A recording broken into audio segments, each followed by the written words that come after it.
எல்லாத்தையும் உதறி தள்ளிட்டு உங்களோட வந்து இருக்கணும்னு எனக்கு தோணுச்சு. தயவு செஞ்சு என் ஃபீலிங்ஸ புரிஞ்சுக்கோங்க பாலா.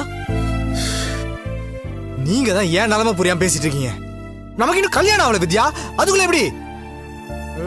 இதெல்லாம் சரியா வராதுங்க.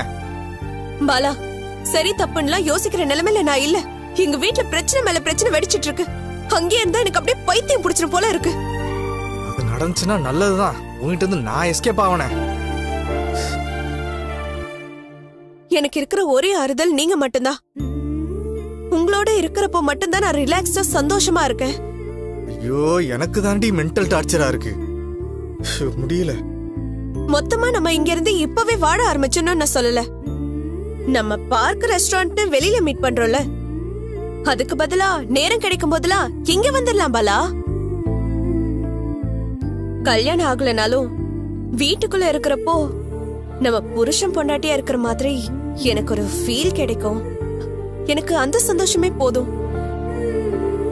இங்க பாருங்க வித்யா, நீங்க என்ன சொன்னாலும் என்னால ஏத்துக்க முடியாது. நான் ஒரு ஸ்போர்ட்ஸ் கோச், எனக்கு வேகம் முக்கியம்தான். ஆனா கண்மூடித்தனமா முட்டாள்தனமா ஓடுறதுனால ஆபத்து தான் இருக்கு. உள்ள வரலாமா? வாங்க சார், இது உங்க வீடு சார். பெர்மிஷன்ல கேட்கணுமா என்ன? எப்ப டோக்கன் அட்வான்ஸ் கொடுத்தீங்களோ அப்பவே இது உங்க வீடு ஆயிடுச்சு. பர்மிஷன் கேட்டு தானே உள்ள வரணும். இவர்தான் உங்க ஹஸ்பண்டா? ஆமா சார். சார் கை கொடுங்க சார். முடியா சார், நிஜமாவே நீங்க லக்கி சார். உங்களுக்கு பார்த்தா பொறாமையா இருக்கு சார். சார், பொதுவா ஒரு வீட்டுக்கு குடி வரவங்க சாமி படத்தோட தான் வருவாங்க. ஆனா புருஷன் படத்தை தூக்கிட்டு இருந்த ஒரே லேடி உங்க வைஃப் தான் சார். இது வைஃபா? ஐயோ, தப்பா புரிஞ்சிட்டு இருக்கியா நீ? முதல்ல இந்த போட்டோ கொடுத்துறேன். சார், இவ்வளவு அன்பான பொண்டாட்டி கிடைக்கிறது பெரிய கொடுப்பன சார். எனக்கும் ஒண்ணு வந்து வாச்சிருக்க. சார் இங்க பாருங்க, நீங்க தப்பா புரிஞ்சிட்டு இருக்கீங்க. நான் சொல்ல வரத கொஞ்சம் கேளுங்க. நான் சார் கிட்ட எல்லாமே பேசிட்டேன்.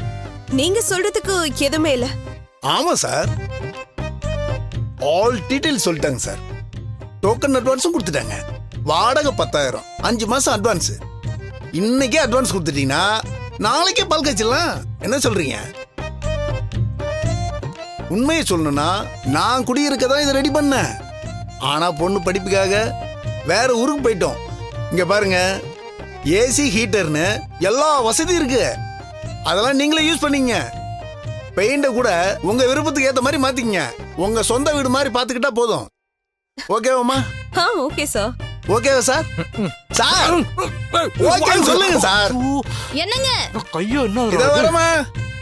சார் வீட்டுக்காரி கூப்பிடுறா, போன்ல அடிப்பாமா?